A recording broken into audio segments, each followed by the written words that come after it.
Sala de aula é que se muda uma nação. Na sala de aula não há idade nem cor. Por isso aceite e respeite o meu professor.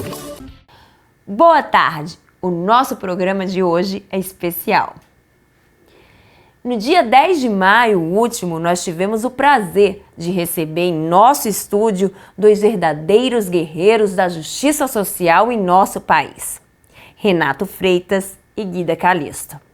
Renato Freitas, nascido em Sorocaba, é mais do que um político e ativista. É uma inspiração de superação.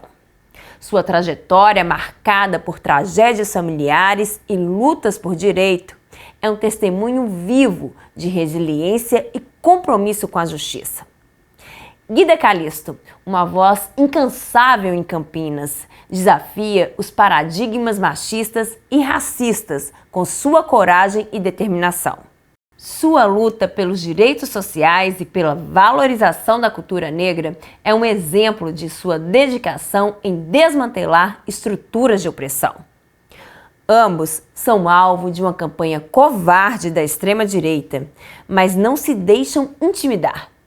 Eles são a prova viva de que desistir não é uma opção e que a resistência é a única via possível para construir um futuro promissor. Essa entrevista vai ser exibida em duas partes. Nessa primeira parte, conversaremos com Renato e com Guida sobre suas trajetórias, suas lutas e os desafios que enfrentam. A continuação da entrevista será exibida no próximo sábado, dia 8 de junho. Então, já sabe o que te espera, né? Nem ouse sair daí. TV Sintese está no ar.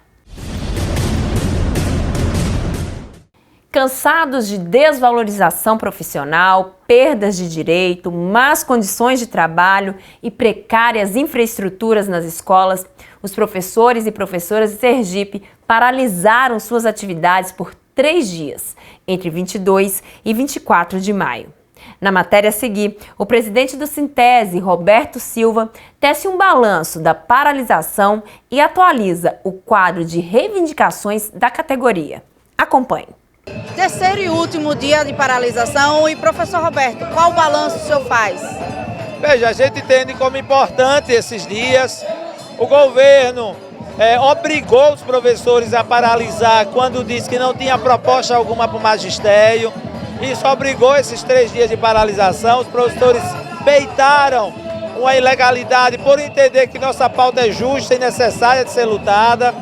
Isso fez com que nós tivéssemos uma audiência com o Poder Judiciário, com o desembargador Roberto Porto, que está intermediando a audiência de conciliação entre o governo e o Sintese, o que a gente avalia como positivo, já que há determinações judiciais que não pode congelar direitos, congelar gratificações. Então a nossa luta ela está no caminho certo. Na próxima, dia 28, terça-feira de maio, nós teremos nova assembleia com indicativo nova paralisação e a luta vai continuar, não tenho dúvida, com essa garra, com essa disposição dos professores de querer lutar por seus direitos. Caravana de luta cobra resposta do governo do estado em Propriá e Cedro de São João. Entoando palavras de ordem como governador respeite o professor, professoras e professores da rede estadual de ensino percorreram as cidades de Propriá e Cedro de São João na última semana. A caravana de luta, como ficou conhecida a mobilização, teve como objetivo pressionar o governo do estado a reabrir o canal de diálogo com a categoria e apresentar respostas às suas reivindicações. Governador, ele precisa ter resposta à nossa pauta de reivindicação. Zezinho está vindo aí, você fala com ele. Oi? Você fala com o Zezinho. O Zezinho não está autorizado a resposta, porque na última vez ele disse que não estava autorizado.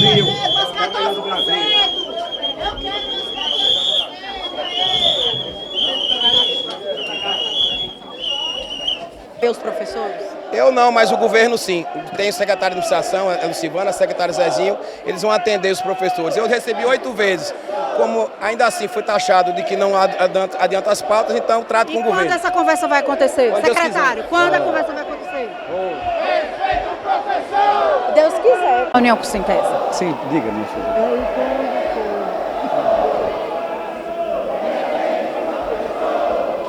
Professor, 2 inaugurações em escolas da região, da Regional Baixo 1, mas qual é a realidade dos professores dessa regional?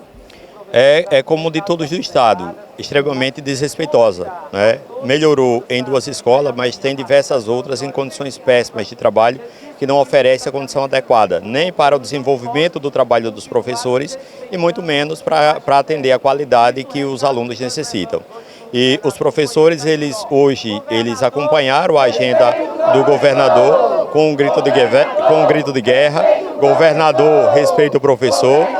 O governador ele precisa se sensibilizar, entender que o cargo que ele exerce de governador impõe a ele responsabilidades, dele ouvir a todas as categorias e principalmente a categoria dos professores, ouvir as reivindicações e dar andamento a elas. Não basta sentar, não basta ouvir e não resolver. É preciso, ele se arvora que já sentou por diversas vezes, de fato sentou. E resolveu o quê? Porque se tivesse resolvido, não necessitaria sentar outra vez. É por quê? Porque as demandas elas surgem, senta, discute, mas não resolve. E o que nós precisamos é de ação, é de efetivação da proposta que foi apresentada. O governo precisa resolver as demandas, precisa sentar, precisa ouvir a demanda dos professores e precisa resolver. O governador insiste em dizer que quem vai dar resposta é o secretário de Educação e a secretária de Administração. Esperamos que possa vir essa resposta. Nós teremos a Assembleia do Magistério. Caso não haja resposta, vai ter luta, que é o que os professores sabem fazer. Mais uma vez, aposentadas e aposentados marcando força e presença na luta do Sintese. Professora, qual a importância dessa participação e qual a pauta de vocês aqui? Pois é, estamos aqui no final desse ato, né? Já viemos de 2 escolas e a finalidade nossa é falar com o governador, que ele marcou audiência, e também reivindicar os nossos 14%. Somos aposentados, estamos nessa luta, junto com os nossos companheiros da ativa, dando uma força para eles, porque nós sabemos que tudo que temos foi conquistado com muita luta e nós não podemos deixar isso acabar assim. Enquanto os nossos companheiros estão na sala de aula, nós estamos aqui dispostas, com coragem, para lutar, para que os nossos direitos sejam respeitados. Por isso que nós pedimos ao governador, respeite os professores. A nossa fala foi essa: governador, respeite os professores, para que ele parasse e nos ouvisse e marcasse uma audiência. Agora, como anunciei na escalada do programa, vamos à primeira parte da entrevista com Renato Freitas e Guida Calisto. Boa tarde, Guida. Boa tarde, Renato. É uma satisfação imensa receber vocês aqui. Um prazer e alegria. Sejam bem-vindos ao TV Sintese. A primeira pergunta eu vou fazer para os dois. Como vocês enxergam o papel das políticas públicas na promoção da igualdade racial, da igualdade de gênero no Brasil, especialmente diante do cenário de violência, intolerância crescente que temos enfrentado em nosso país? Vou pedir que a Guida comece, mas aí vocês podem bater um papo, que isso aqui é um bate-papo com o nosso pessoal de casa. Boa tarde, Luana. Boa tarde, Renato. Também quero saudar os telespectadores, da TV Sintese e também mais uma vez agradecer o espaço da gente estar aqui. Bom, eu entendo que é muito importante as políticas públicas, para promover tanto a igualdade de gênero como de raça. A gente está num país que historicamente é um país que foi organizado, que foi forjado a partir de uma exclusão muito grande de determinados setores da população, principalmente a população negra, principalmente as mulheres, e nós, enquanto lutadores e lutadoras, temos muitas vezes essa obrigação de disputar o Estado e principalmente disputar do ponto de vista das suas finanças. Porque não tem como você implementar ou você garantir políticas públicas de fato se não tiver financiamento, se não tiver esse olhar para uma população tão importante como essa. A gente costuma dizer minorias, né? Mas quando a gente vai olhar, principalmente na quantidade, veja, a gente está falando de, hoje no Brasil, a população brasileira é majoritariamente composta por mulheres. A população, depois também, né, dos dados do censo, a população brasileira hoje consegue se olhar e ver o quanto ela é uma população negra, né, pertencente aí aos quadros de pretos e pardos. Portanto, a gente não está falando numericamente, né, de um quadro reduzido, mas a gente está falando em qualidade de políticas públicas para essa população, que muitas vezes, na sua ampla maioria, historicamente, sempre foi muito escassa. E nessa toada aí da Guida, Renata, a gente vive em um cenário de muita violência e também as balas, né, a violência, ela também tem cor, ela tem gênero. Então, juventude preta sendo morta, mulheres diariamente sendo mortas por seus companheiros. E como é que é a importância das políticas públicas para que a gente consiga diminuir esse cenário de violência? Olha, as políticas públicas são um instrumento fundamental, central na promoção da vida, do bem viver, do exercício da cidadania. E uma das formas de você precaver, assegurar a vida dos nossos jovens que têm morrido e que, segundo as nossas estatísticas, são homens, em grande maioria, jovens, na sua grande maioria também, negros, moradores de periferia de grandes centros urbanos e com ensino fundamental incompleto. Olha, ser negro, jovem, e morador de periferia num país em que tem uma baixíssima taxa de mobilidade social são realidades quase que não modificáveis, né? Mas o ensino fundamental incompleto é algo que o Estado pode promover, uma educação de qualidade, o acompanhamento das famílias e das crianças, de modo a alfabetizá-las e dar a elas a oportunidade futura de exercício de cidadania que não se dá sem um mínimo de educação e de compreensão da realidade onde se vive. Então, uma política pública, por exemplo, de educação, de acordo com essas estatísticas e com os dados que temos, é comprovado que salva vidas. Então, a política de segurança pública e de salvaguarda da vida das pessoas no nosso país tem que ir para além do pensamento bélico. Viaturas, armas, coletes, operações, helicópteros. Isso quem faz, infelizmente, são aqueles que se alimentam da insegurança e do caos na sociedade e vendem essa como a única proposta.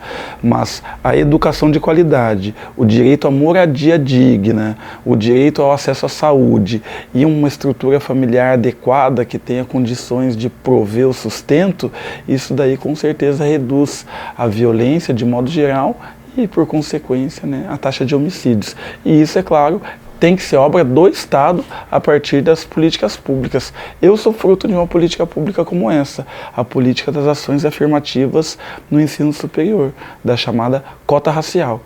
Acessei a universidade pública e rompi um ciclo de miséria e exclusão que há muito tempo acompanhava a nossa família. Isso também é precaver em relação, né, à violência. Com certeza. Como disse na escalada do programa, a Guida, enquanto funcionária do governo, vereadora e profissional do direito, está empenhada na defesa dos direitos sociais, na promoção da cultura afrodescendente e no apoio às minorias excluídas. Ela lançou o livro Territórios Negros, Nossos Passos Vêm de Longe, que explica sua determinação em desfazer o sistema opressivo. Agora, eu quero saber como que essa revolução cultural que ela está liderando em Campinas, cidade onde ela é vereadora, tem sido reconhecida pela comunidade local e como ela enfrenta a oposição de extrema direita. Guida, imagino que não tem sido fácil. Não tem sido fácil. Mas, ao mesmo tempo, como a gente sabe, né? Acho que o Renato também tem essa experiência. Para nós, né, da população negra, jovem, periférica, apesar que eu não sou tão jovem assim, mas tudo bem. Nada é fácil, né, Renato? A juventude é um estado de espírito. Ah, Renato. Por isso que eu te amo. Vamos lá. Então, o projeto dos Territórios Negros, Nossos Passos Vêm de Longe, foi um projeto que embora deu toda essa turbulência, né, na atuação do nosso mandato, mas foi algo extremamente maravilhoso, é algo que eu vou levar para minha vida toda, né? Se hoje eu sair da vida pública, eu já levo esse projeto como uma história, como um marco numa cidade que da onde eu venho, né? Eu sou de Campinas, como a Luana já disse. Nós apresentamos um projeto que chama Territórios Negros, Nossos Passos Vêm de Longe, que na verdade, o projeto inicialmente pensou, na verdade, o que faz é o mapeamento dos territórios negros da cidade de Campinas. E por que a gente fez esse mapeamento? Eu sou de uma cidade, Campinas tem uma história muito marcada pelo processo de escravização do povo negro. Quando você vai olhar, pesquisar na história do Brasil, né, do período de escravização do povo negro, a cidade de Campinas ela é muito marcada, principalmente pelos processos violentos contra os escravizados. Um negro no país todo, quando era ameaçado de algum castigo, logo falavam para ele, olha, vou te enviar para Campinas, porque que lá era um local muito violento. E muitos negros, porque houve muita resistência durante todo o processo de escravização no país, né? O senso comum tenta vender para a gente que os negros aceitaram essa condição, né? Nós negros aceitamos essa condição. Isso não é verdade. Inclusive, um movimento de resistência dos escravizados era o que eles faziam? Eles se matavam muitas vezes antes de ir para Campinas, porque sabiam que ali iam ser violentados, né? Iam receber castigos muito violentos. Resistir para existir, não é isso, Renata? Então, nesse sentido, eu gostaria de saber como é que a sua experiência pessoal, a sua história de vida, ela influenciou nas suas pautas políticas e na sua atuação como parlamentar. Olha, muito interessante essa pergunta, porque a minha história de vida pauta absolutamente todas as políticas pelas quais eu luto e reivindico. Diferente de muitas pessoas que são representantes políticos, de movimentos sociais, as minhas reivindicações não nasceram exatamente apenas do processo de compreensão teórica desses problemas, a partir dos livros, do acesso à universidade, que eu também tive, inclusive, mas elas nasceram muito antes, porque eu morei em área de ocupação, né, as chamadas invasões, favelas. Então isso fez com que a luta por moradia fosse uma centralidade no meu mandato, porque eu compreendo que sem o acesso à moradia digna não se exerce nenhum outro direito. Se você não tiver um domicílio fixo, você não é atendido numa unidade básica de saúde perto da tua casa. Seus filhos não são matriculados numa escola, você não tem segurança. Então, em relação ao racismo, desde criança, a minha mãe veio da Paraíba, eu nasci em São Paulo e a gente foi morar lá no sul, lá em Curitiba, na região metropolitana de Curitiba. Por ser uma região do país que tem uma composição diferente do próprio país, o país é mais de 50% negro, já no sul é quase 80% branco, com descendência de ucranianos, poloneses, italianos e alemães. Então, os processos de discriminação racial são mais violentos, mais rigorosos, mais contundentes e costumam destruir a nossa autoestima e nós, por sermos minoria, né, numérica, temos mais dificuldade de construir espaços de aquilombamento, né, de sociabilidade negra e de resgate de autoestima. Ao longo dessa conversa, nossos convidados nos presentearam com reflexões profundas sobre a importância da resistência. Mas a jornada não termina aqui.